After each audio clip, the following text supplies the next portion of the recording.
शिखर शिंगणापूर यात्रेदरम्यान 2 भाविकांचा मृत्यू.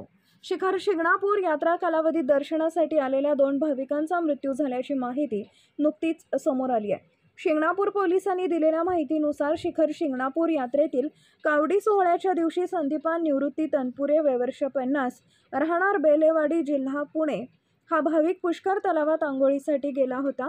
त्यावेळी तलावातील डबक्यात बुडून त्याचा मृत्यू झाला.